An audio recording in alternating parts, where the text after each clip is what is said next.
Welcome to నేటి దర్శనం series.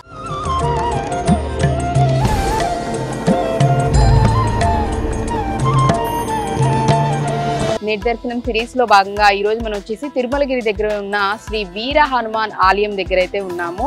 So ఈ ఆలయం కూడా చాలా పురాతనమైందని చెప్తూ ఉన్నారు స్వామివారు. స్వామివారి ఆలయంతో పాటు ఉపాలయాలు కూడా దీనిలో ఉండటం విశేషమని చెప్పుకోవచ్చు. మరి ఆలయాలను మనం కూడా దర్శనం చేసుకుందామా?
హరే రామ రామ రామ హరే హరే, హరే కృష్ణ కృష్ణ కృష్ణ హరే హరే.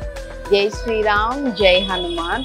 సో చూస్తున్నారు కదా, స్వామివారు ఎంతో ప్రసన్న వదనంతో మనకి దర్శనం ఇస్తూ ఉన్నారు. కరెక్ట్ గా ఈ ఆలయం ఎక్కడుందని మనం చెప్పుకుంటే గనక హైదరాబాద్ మంచిర్యాల హైవే రోడ్ అని చెప్తూ ఉంటారు. అలాగే తిరుమలగిరి రోడ్ అని కూడా చెప్తూ ఉంటారు.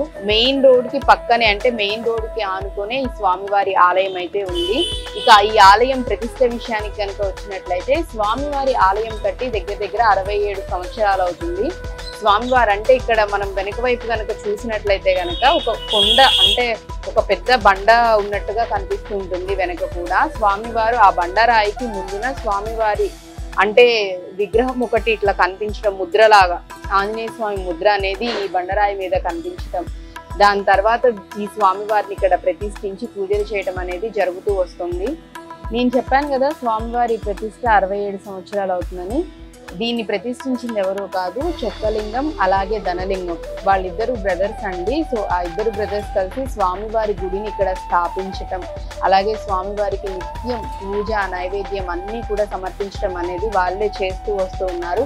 ఇప్పటికీ కూడా ఈ ఆలయానికి సంబంధించిన అన్ని ఏర్పాట్లు, పూజా విధానాలు, ప్రతిదానికి సంబంధించిన మెయింటెనెన్స్ అంతా కూడా వాళ్ళిద్దరే దగ్గరుండి చూసుకుంటూ ఉన్నారు. స్వామివారికి ప్రతిరోజు నిత్యం దీప ధూప నైవేద్యాలు అనేవి పెడుతూ ఉన్నారనమాట. అలాగే మనం చూసినట్లయితే ఈ ఆలయంలో ఇంకా చాలా ప్రత్యేకతలు ఉన్నాయి. అవేంటో నేను ఒక్కొక్కటిగా ఇప్పుడు చూపిస్తాను.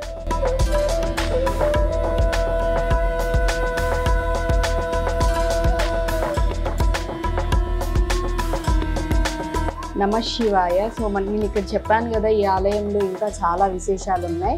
అందులో ఇది ఒకటి అనమాట. అంటే ఆంజనేయ స్వామి వెనక భాగంలో మనం చూసుకున్నట్లయితే గర్భాలయానికి ఇక్కడ స్థాపించడం అనేది జరిగింది. సో ఎవరైనా భక్తులు వచ్చి స్వామివారికి చక్కగా వాళ్ళ చేతితో వాళ్ళే స్వామివారికి అభిషేకం చేసుకోవచ్చు. నీళ్లతో కానీ పంచామృతాలతో కానీ అభిషేకం చేసుకొని ధూపదీప నైవేద్యాలను కూడా ఇక్కడ సమర్పించుకోవచ్చు. సో ఆ విధంగా ఇక్కడ చాలా ప్రత్యేకతలు అనేవి ఈ ఆలయాన్ని సంతరించుకుంటూ ఉన్నాయి. ఓం నమ శివాయ, ఓం నమ శివాయ, ఓం నమ శివాయ. ఓం గం గణాధిపతయే నమః. మనం ఇప్పుడుంది శ్రీ సర్ప నాగేశ్వర గణపతి స్వామి దగ్గర ఉన్నాము. అంటే ఎక్కడా కూడా మనము చూసుకున్నట్లయితే ఇలాంటి అరుదుగా కనిపించే గణనాథుల్ని మనం ఎక్కడా కూడా చూసి ఉండము. మీకు ఇంకా చెప్పాలి అంటే గనక కోల్కతాలో ఇలాంటి స్వామివారి విగ్రహం అనేది ఉంది, మళ్ళీ ఇక్కడ స్థాపించడం జరిగింది. ఇక్కడ ఎవరైతే ఈ హనుమాన్ ఆలయాన్ని స్థాపించారో వారి బ్రదర్ అంటే కోల్కతాకి వెళ్ళినప్పుడు స్వామివారిని ఈ విధంగా అంటే 40 పడగల ఇక్కడ గణనాథుడు మనకి దర్శనమిస్తారు. 40 పడగల పాములతో ఉన్న గణనాథుడు మనకి దర్శనమిస్తూ ఉన్నారు కదా. ఎగ్జాక్ట్ గా ఇదే రూపం అనేది ఆయన కోల్కతాలో చూడడం అనేది జరిగిందనమాట.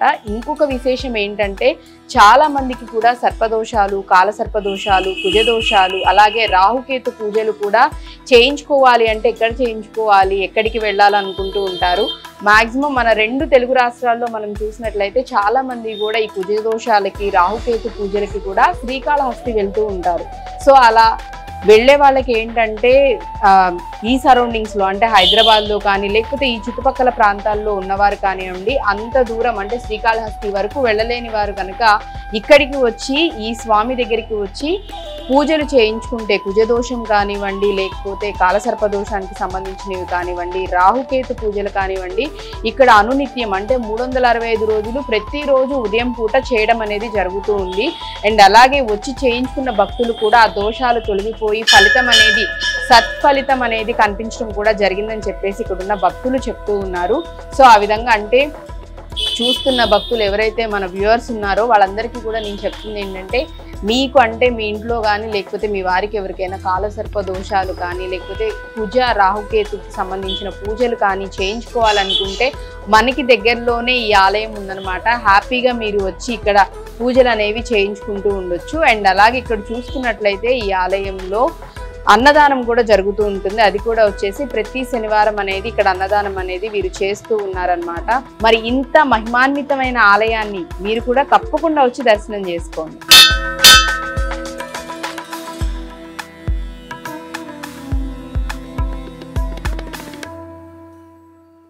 ఇక్కడ మనం చూస్తున్నాం కదా, రావి చెట్టు కింద అంటే నాగమయ్యను కూడా ఇక్కడ ప్రతిష్ఠించడం అనేది జరిగింది. మంగళవారం రోజుల్లో కనుక వచ్చి స్వయంగా మనమే అభిషేకాలు చేసుకొని చక్కగా పసుపు కుంకుమతో బొట్లు పెట్టి అలాగే ధూపదీప నైవేద్యాలు పెట్టి ప్రదక్షిణ చేసుకున్నట్లయితే కనుక ఏమైనా దోషాలు ఉన్నా కానీ తొలిపోతాయని చెప్తూ ఉంటారు.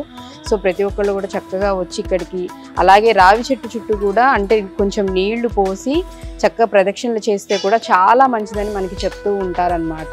ఈ ఆలయంలో ఇలా ఎన్నో విశేషాలు అనేవి మనకి కనిపిస్తూ ఉన్నాయి. అండ్ అలాగే మనం ఇక్కడ వెనక చూసినట్లయితే కనుక నవగ్రహాలు కూడా మనకు కనిపిస్తూ ఉన్నాయి.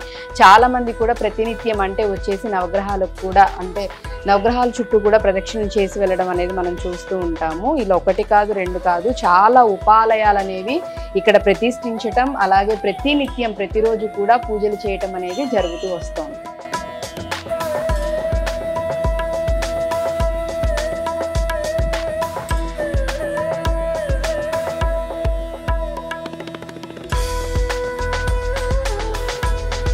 చూశారు కదా వీర హనుమాన్ ఆలయ విశేషాలను. ఈ ఆలయంలో చక్కగా అంటే కాలసర్ప దోషాలు ఉన్నవారు అంటే కాలసర్ప దోషాలు ఉన్నవారు చక్కగా గణనాథుని దగ్గరికి వచ్చేసి పూజలు అనేవి చేయించుకోవచ్చు. అలాగే నాగదోషాలు ఏమన్నా ఉన్నా కానీ వారందరూ కూడా చక్కగా రావి చెట్టు దగ్గర ఉన్న నాగమయ్య కూడా మంగళవారం పూట వచ్చి పూజలు చేసుకోవచ్చు.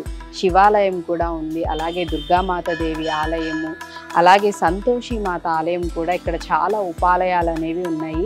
ఆంజనేయ స్వామి ధైర్యానికి వీర్యానికి విజయానికి ప్రతీక. సో ఆయన్ని తలుచుకొని ఏ కార్యమైనా మనం మొదలుపెట్టినట్టయితే ఎటువంటి ఆటంకాలు లేకుండా అలాగే ఎటువంటి అపజయాలు మనకి ఎటువంటి భయాలు పీడలు లేకుండా చేస్తారు. కాబట్టి అంతటి ఆంజనేయ స్వామిని ప్రతి ఒక్కరు కూడా తలుచుకుంటూ ఉంటారు. ఈ ఆంజనేయ స్వామికి మంగళవారం పూట కానీ శనివారం పూట కానీ ఆయనకి తమలపాకులతో పూజ చేస్తే మరీ ప్రీతి అన్నమాట.